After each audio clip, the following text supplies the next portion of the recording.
አንዳንድ መናፍቃን አባ ገብርኤል የሚባሉትን የጳጳሱን ቃል ይዘው እሱን ምክንያት በማድረግ የጳጳሱን ቃል ስማ እንዲህ አድርግ እያሉ እኛን ለመተቸት ሲንጠራሩ እናያቸዋለን። እጅግ በጣም የሚገርም ነው። እመቤታችን ቤዛዊት ዓለም ትባላለች። ሲጀመር ሊቀ ጳጳሱም ቢሆኑ አላዩትም ማለት ነው። አላዩትም ምን ማለት ነው? ቤዛ ማለት እኮ ምትክ ማለት ነው። ቤዛ ማለት ለውጥ ማለት ብቻ አይደለም። ለውጥና ምትክ በጣም ይለያያል አይደል? ምትክም ማለት ነው፣ ለውጥም ማለት ነው። ለውጥስ ብትሆን ብንላት ምን ችግር አለው? ምንድን ነው የሚሆነው? የእናቶቻችን ለውጥ እኮ እሷ ናት። የእናቶቻችን ምትክ እኮ እሷ ናት። በእንተ ስሟ ለማርያም ስለመብርሃን ብለን ያደግንባት ያሳደገችን መመኪያችን እናታችን እኮ ናት። ስንቅ አልነበረንም እኮ፣ ምንም ነገር አልነበረን፣ በጀት አልነበረንም እኮ። ከዚህ የደረስነው በእመቤታችን ስም ለምነን ነው። እንማር አድረን ጧት እንሄድና ወደ ሰፈር እንሄድና ሴቶቹን አንጦ ስለመብርሃን ብላችሁ እንላለን። ግዴታቸውን አወጣው ይሰጡናል። እሱን እየበላን እንማራለን። ስለዚህ የእሷን ቤዛነት የሚያውቀው ሰው የሚረዳው ለምኖ ቢያድግ ነበረ፣ ለምኖ ቢማር ነበረ። እንዴ በነገራችን ላይ ሊቀ ጳጳሱ ኪዳን ያደርሱም መሰል። ብኪድህን ዓለም ማለት ምን ማለት ነው? አይሉትም መሰል። እንዴ ቆይ አሁን ቢጠየቁ ከእርሶና ከቅዱስ ኤፍሬም ማን ይበልጣል ቢባሉ እኔ ነኝ የምበልጥ ሊሉ ነው። እንዲህ የሚገርም እኮ ነው። አንቲ በአማን ምካዘ መድነ ይላታል። በእውነት የባህሪያችን መመኪያ ነሽ ይላታል።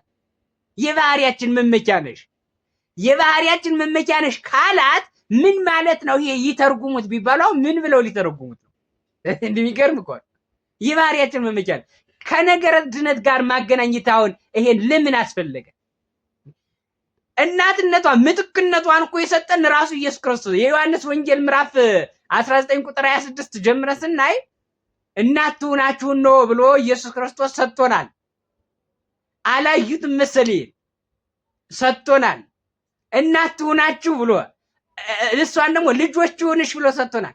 አይ ይሄ ለዮሐንስ ነው የተሰጠ ካሉ ደግሞ እንደ ጴንጤዎች ያው ከዛ ያነሰ ቃል ስላልተናገሩ እንደ ጴንጤዎች አሁንም እኮ ይከራከራሉ፣ አላፈሩም። ደግሞ እንደ ጴንጤዎች ለዮሐንስ ነው የተሰጠሽ ካሉ ደግሞ እሺ የዮሐንስ እናት እኮ ነበረች ያን ጊዜ ባውፍልያ፣ ማርያም ባውፍልያ እኮ ነበረች፣ በህይወት ነበረች።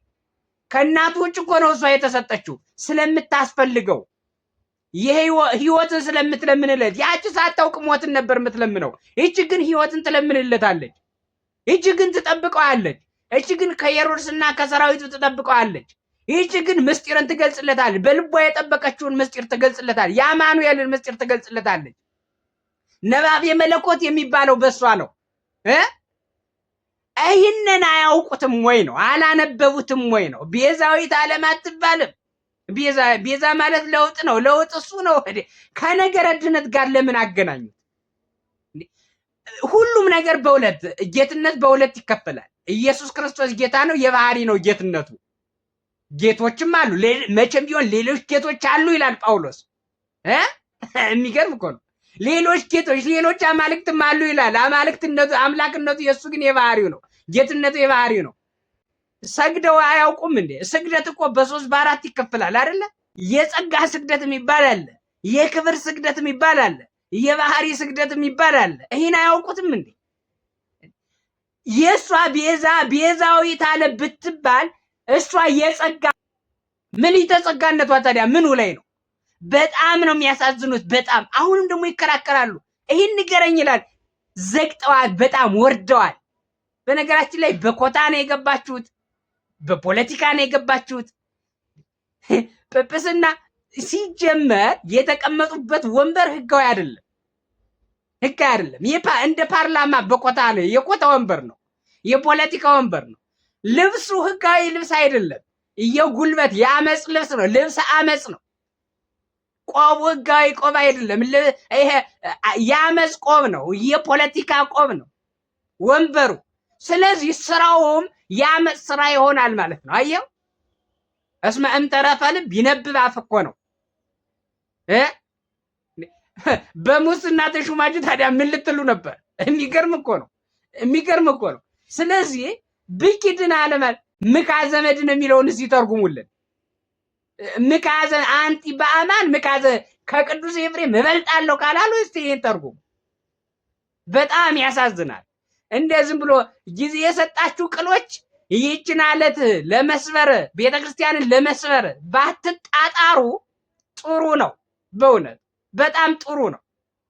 ስለዚህ ይሄ አስፈላጊ አይደለም።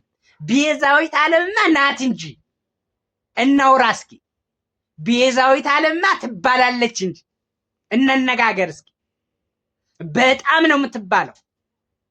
ለምናችሁ ስላላደጋችሁ ሳሊለነ ቅድስት ስላላላችሁ ስለማታውቁት ውዳሴ ማርያም ስለማታውቁት ኪዳኑን ስለማታውቁት ወንጌሉን ስለማታውቁት እንጂ እሷ ቤዛነቷ የተሰጣት ከአምላክ ነው። እነዋት እናታችሁ ቢዘመል ምትክ ማለት ነው ብያለሁ። አለቅ። ሊቃውንትም የሚሉት ይህን ነው። በጣም ቤተክርስቲያን አሳፍረዋታል፣ አሳዝነዋታል። በመናፍቃን ፊት እያሳቁብን። ቤተክርስቲያን ጊዜ ቢሰጣት እንደናንተ አይነቱን መበቀል መቻል አለበት። ህጋዊ ያልሆናችሁትን ማለት ነው። እና በጣም ይሄ የሚያሳፍር ነገር ነው። ለማንኛውም ይሄ በጣም የሊቃውንት ምክክር የሚያስፈልገው ነው። እነዚህ ዝም ብለው ምንም በማያውቁት ምንም መስፈርት ሳይኖራቸው ቅዱስ ሲኖዶስ ነው ተጠያቂው። በነገራችን ላይ ተጠያቂቱ መሪ ሲኖዶስ ቅዱስ ሲኖዶስ ይጠየቃል ማለት። ስለዚህ ሊያየው ይገባል ማለት። በመናፍቃን ፊት አስተችተውናል። እኛን ሊቃውንቱን እኛን የተማርነውን ፊደል የቆጠርነውን አስተችተውናል።